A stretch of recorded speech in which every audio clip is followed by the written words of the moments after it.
गुरुदेव, जय गुरुदेव, जय गुरुदेव। नाम किसका? प्रभु का पावन नाम। तो प्रेम से बोलिए जय गुरुदेव। सबसे पहले युग परिवर्तक, युग मसीहा बाबा जय गुरुदेव जी महाराज, इनके चरणों में अरबों खरबों प्रणाम। ईश्वर भगवान और उनकी दृश्य अदृश्य शक्तियों को कोटि कोटि प्रणाम।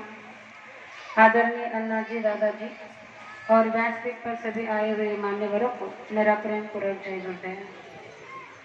साथ ही साथ यहाँ पर उपस्थित गुरु पूर्णिमा के पावन पर्व पर आए हुए खरदा गांव के सभी माता पिता भाई बहनों को, दूर दराज के सभी संगतों से आए हुए माता पिता भाई बहनों को, बच्चे और बच्चियों को बड़े प्रेम के साथ जय गुरुदेव। आए हुए हैं जमाने में हलचल मचाए हुए हैं। आए हुए हैं जमाने में हलचल मचाए हुए हैं। मोहब्बत का चश्मा लगाए हुए हैं, दाढ़ी में कुदरत छिपाए हुए हैं। यहाँ आके देखो मची भीड़ कैसी, यहाँ आके देखो मची भीड़ कैसी। मथुरा से परम संत बाबा जय गुरुदेव जी आए हुए हैं। आज का ये गुरु पूर्णिमा का पावन पर्व जो पूरे भारतवर्ष में इसे मनाया जा रहा है। आज के दिन सभी धर्म संप्रदाय के लोग अपने अपने गुरु को पूजते हैं, उनकी पूजा अर्चा आदर सम्मान के साथ उनका ध्यान करते हैं। और कहा जाता है कि जिन्होंने आज तक अपने जीवन में गुरु ही नहीं किया, उनके लिए भी आज का दिन बड़ा परम सौभाग्य का होता है। वो होता है उनकी माता पिता के लिए, क्योंकि संसार में जब हम आते हैं, जब माँ के गर्भ से हम बाहर दुनिया में आते हैं, तो सबसे पहले गुरु हमारे माता और पिता ही होते हैं। इसीलिए गुरु महाराज ने कहा कि अगर आपने अभी तक गुरु ही नहीं किया है, तो कम से कम इस गुरु पूर्णिमा के दिन ही सही, आज के दिन आप अपने माता पिता के चरण स्पर्श करना और अपने गुनाहों की माफी मांगना। जो कर्म आपने उनके साथ में किए हैं या कर रहे हैं, उनसे उनकी माफी मांग लेना। तो गुरु महाराज ने कहा कि आपको माफी मिल जाएगी, क्योंकि आज का दिन ये गुरु पूर्णिमा कहा जाता है, ये व्यास पूर्णिमा कहा जाता है। लेकिन कहा देखा जाए तो साक्षात में हमारे गुनाहों को माफ करने वाला एक बहुत बड़ा दरबार आज यहाँ लगाया जाता है। और इस दरबार में सभी प्रेमी अपने अपने दुखों को, अपने अपने अपराध को लेकर यहाँ आते हैं और गुरु महाराज से उसकी भीख मांगते हुए याचना करते हैं। तो गुरु महाराज ने कहा कि जय गुरुदेव नाम तो इस संसार में जगाया हुआ ही है, जो इसे लेगा उसे भौतिक संसार में मदद मिलेगी। गुरु महाराज ने कहा कि जो जय गुरुदेव नाम को लेगा उसे भौतिक संसार में मदद मिलेगी, साथ ही साथ उसके शरीर में, इस पंच भौतिक शरीर में मन चित्त बुद्धि अहंकार को भी मदद मिलेगी, उसे शांत और स्वभाव सरल करने में। तो हमें गुरु महाराज ने दो तरह के नाम दान दिया है। एक वर्णात्मक, जिसे हम आज बोल रहे हैं अपनी जिज्ञा से, जिससे हर किसी को हम बताते हैं कि जय गुरुदेव नाम से आपकी रक्षा होगी। जय गुरुदेव नाम का रटन करना, जय गुरुदेव नाम का स्मरण करना, जय गुरुदेव नाम का भजन करना। तो ये वर्णात्मक नाम भी गुरु महाराज ने हमें दिया है अधिकार कि आप संसार में लोगों को बता दो कि इस नाम से भी आपकी रक्षा हो सकती है। फिर दिया गुणात्मक नाम, जिससे हम आज यहाँ पर सभी इकट्ठा हुए हैं।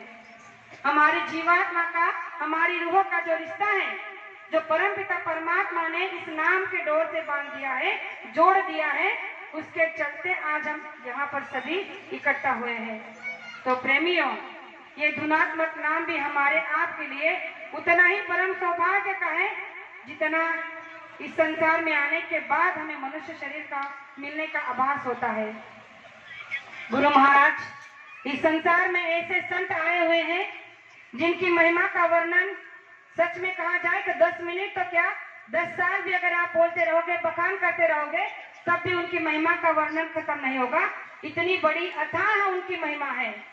लेकिन इस पर मैं आज गुरु पूर्णिमा का पर्व है, तो गुरु पूर्णिमा का महापर्व का ही एक ऐसा अनुभव बताना चाहती हूँ जो साक्षात मालिक की हाजिरी में, मालिक के सानिध्य में हुआ है। बात 1998 की है, 98 की, 1998 की बात है। 7 जुलाई का सत्संग मथुरा के अंदर में गुरु पूर्णिमा का हो रहा था और ये बात गुरु महाराज ने अपनी शाकाहारी पत्रिका में लिख कर दिया था। और मेरा सौभाग्य देखो कि मैं कुछ ही दिन पहले जब शाकाहारी पत्रिका पढ़ रही थी तो उसमें ये मैंने पढ़ा है। तो गुरु महाराज ने कहा है, मतलब एक प्रेमी ने अपना अनुभव उसमें लिखा है कि 1998 की बात है, 7 जुलाई का गुरु पूर्णिमा का मथुरा में बहुत बड़ा सत्संग का कार्यक्रम था और गुरु महाराज शाम को सत्संग मंच से दे रहे थे और बारिश बहुत पहले, थोड़े समय पहले बहुत बारिश हो चुकी थी और मैदान में बैठने के लिए जगह नहीं थी। लेकिन फिर भी जैसे प्रेमी यहाँ आज बैठे हैं, वैसे प्रेमी जहाँ जहाँ सूखी जगह थी वहां पर अगल बगल में जाकर बैठे थे। लेकिन जो कहते हैं ना कि जो मालिक के चहते होते हैं, तो कहा जाता है कि अगर अग्नि में भी चलना पड़े तो जलना पड़े तो चलेंगे और पानी में भी तैरना पड़े तो तैरेंगे।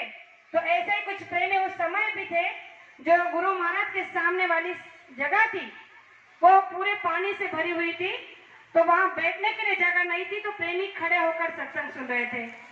अब सेवेदारों ने देखा कि काफी जगह खाली पड़ी है बारिश की वजह से, जिसमें पानी का जमा हो गया है। तो उन्होंने कुछ फावड़े लेकर, टोकरी लेकर मिट्टी डालने की वहां कोशिश की। जैसे उन्होंने फावड़े और मिट्टी से, टोकरी से मिट्टी वहां डालना शुरू किया तो गुरु महाराज ने मंच से देखा और अपने हाथ का इशारा करते हुए प्रेमियों को आदेश दिया कि वहां पर कोई मिट्टी नहीं डालेगा, सिर्फ वहां पर एक मेट बांध दो, यानी कि एक ऐसा पुल बांधो, मिट्टी का बांध बांधो। गुरु महाराज ने कहा कि यहाँ पर मिट्टी नहीं डालोगे, केवल मेट बांध दो और जो जहां खड़ा है वही खड़े होकर सत्संग को सुनो। जो पानी में खड़े होकर सत्संग सुन रहे हैं उनका हिसाब मैं बाद में करूंगा। गुरु महाराज ने क्या कहा, मुझे तो अभी भी बहुत मतलब शहरे मेरे इसमें आ रहे हैं। गुरु महाराज ने कहा कि जो लोग पानी में खड़े होकर सत्संग सुन रहे हैं इनका हिसाब अलग से होगा। और सत्संग उन्होंने स्टार्ट किया। पूरा सत्संग समापन हुआ, सभी प्रेमी अपने अपने घरों को चले गए और फिर 6 महीने के बाद में भंडारे का कार्यक्रम आया। तो जिस प्रेमी ने ये वाकया लिखा है उसने कहा कि मैं वहां से सीधा जयपुर चला गया, क्योंकि उसका गांव जयपुर था और उसे वो रहने वाला वहां था, लेकिन गांव उसका इटालगंज कर गांव था वहां का। तो उसने कहा कि मैं जब भंडारे के कार्यक्रम के लिए वहां पर गया, गांव से भंडारे के कार्यक्रम के लिए आने वाला था, तो वही प्रेमी मुझे जो 7 जुलाई के गुरु पूर्णिमा के सत्संग में वहां पर पानी में खड़े होकर सुन रहा था, वो प्रेमी मुझे वहां पर मिला और उसने जय गुरुदेव करते हुए मुझे गले मिलकर कहा कि भैया हमारा वाकई में गुरु महाराज ने अलग से हिसाब किया। मैंने उससे पूछा कि भाई कैसा हिसाब किया, तो उसने मुझे सारा वृत्तांत बताया कि उस दिन हम पानी में खड़े होकर सत्संग सुन रहे थे, शायद आपने भी सुना होगा, और मालिक ने मंच से कहा था कि जो पानी में खड़े होकर सत्संग को सुन रहे हैं इनका हिसाब अलग से होगा। तो मेरा हिसाब सच में अलग से हो गया। तो उस प्रेमी ने कहा कि जरा हमें भी तो बताइए कि ऐसा क्या हिसाब किया मालिक ने जो आपको बहुत बड़ा अनुभव हुआ। तो उसने कहा कि जैसे हम कार्यक्रम कर उस समय घर वापस आ रहे थे गांव में, तो गांव में इतनी बारिश हो गई थी कि हम लोग हमारे गांव से इस गांव से उस गांव जाने के लिए नदी थी बीच में, और नदी में इतनी बाढ़ आ गई थी कि नदी का पानी पूरे गांव में चला गया था और हमारा पूरा गांव जो है पानी ही पानी भर गया था। लेकिन हम लोगों को पता नहीं, हम लोग नाव में बैठकर परिवार के साथ गांव जा रहे थे, यानी कि घर जा रहे थे, और जैसे ही बीच में बहाव बढ़ गया नदी का और लहरें आने लगी और हमारी नाव जो है पलटी होकर डूब गई। अब हम जैसे ही नदी में डूब गए तो सभी जितने भी लोग नाव में बैठे थे सब लोग चिल्ला रहे हैं, जय गुरुदेव बोल रहे हैं। हम सभी ने भी जय गुरुदेव का नारा लगाया। और प्रेमियों देखो, उसने कहा कि हम जैसे तैसे कर हर कोई प्रेमी उस नाव में जितने भी थे किनारे लग गए, कोई कहाँ, और जिसको तैरना नहीं आता था वो लोग भी बच गए। और सभी लोग जब किनारे पे लग गए तो बताइए हमारा हिसाब अलग से हुआ या नहीं? तो उस प्रेमी ने कहा कि भाई गुरु महाराज ने वाकई में तुम्हारा हिसाब अलग से किया है। तो ये बात हमारे आपके लिए भी उतनी ही लागू होती है कि चाहे हम जिस भी परिस्थिति में रहे, जहाँ भी रहे, जिस भी मुश्किल में रहे, हमारा विश्वास केवल हमारे मालिक पर होना चाहिए, ना कि इधर उधर। अगर हम पे चाहे जितनी भी मुसीबत क्यों ना आ जाए, लेकिन हमारे आत्मा का जो बोल होता है, जो आत्मा की जो पुकार होती है, वो केवल गुरु के लिए होनी चाहिए, ना कि इसके उसके लिए। तो प्रेमियों, बाबा जय गुरुदेव जी महाराज से उस प्रेमी ने उस दिन कहा कि हे मालिक, ऐसे ही चिल्लाने चिकने वाले जितने भी आपके प्रेमी हैं, गुरु भाई हैं, उनकी ऐसे ही आप अलग से हिसाब करते रहना, क्योंकि उनकी भक्ति बड़ी भोली है। हमारी आपकी भक्ति बड़ी भोली है, क्योंकि हम संत मत पूरे तरह से समझ ही नहीं पा रहे हैं, तो गुरु भक्ति क्या समझ पाएंगे। इसलिए इस घोर कलयुग में बाबा जय गुरुदेव जी महाराज हमारे आपके लिए एक ऐसे मसीहा बनकर आए हैं, जिन्होंने जीते जी भी और मरने के बाद भी रक्षा करने का वादा हमारे आप से करवा लिया है। लेकिन हम हैं कि जीते जी भी उनके वचनों की लाज नहीं रख पाते हैं और उनके दिए हुए शब्दों को पालना नहीं कर पाते हैं। जबकि यहाँ लिखा गया है कि गुरु भक्ति ही गुरु आदेश का पालन है। हमें केवल कुछ नहीं करना चाहिए, केवल आदेशों को पालना ही करनी चाहिए, जो भक्ति को दृढ़ बनाने का काम करती है। तो आज इस महापर्व पर मैं आपसे इतना ही कहना चाहूंगी कि गुरु महाराज हर एक का हिसाब रखते हैं, देखते हैं और करते भी हैं। तो ये कभी मन में अभाव में आकर कभी भी मन में ये बात नहीं लाना कि मुझे गुरु महाराज की दया नहीं मिल रही, या गुरु महाराज ने मुझ पर दया नहीं की, या गुरु महाराज का मुझ पर प्रेम नहीं। उनका तो एक जैसा प्रेम सभी प्रेमियों पर है, बस प्रेम हमारे अंदर से खत्म हो गया है, इसीलिए हमारा अभाव अंदर से प्रकट हो गया है, इसीलिए गुरु भक्ति हमारी आज कम और फीकी होती जा रही है। तो मैं आज के इस पावन पर्व पर आप सभी से इतनी विनती और प्रार्थना करूंगी कि आज का ये महापर्व गुरु पूर्णिमा का हमारे अवगुणों को गुरु चरणों में रखने का है और उसके बदले में एक नेक मनोकामना मांगने का है। तो आज सभी यहाँ पर आए हो तो अपने मनोकामना को यहाँ मांगने से पहले एक अवगुण को यहाँ रख देना जो अभी तक हमारे अंदर से गया नहीं है, और मालिक से ये प्रार्थना करना कि ये आपको गुरु दक्षिणा में आप भेंट चढ़ा रहे हैं। अवगुण के सिवा हम कुछ दे ही नहीं सकते, इतनी हमारी आपकी औकात ही नहीं है। इसीलिए गुरु महाराज ने कहा कि कम से कम एक अवगुण को चढ़ा देना तो आपकी मनोकामना पूर्ण हो जाएगी।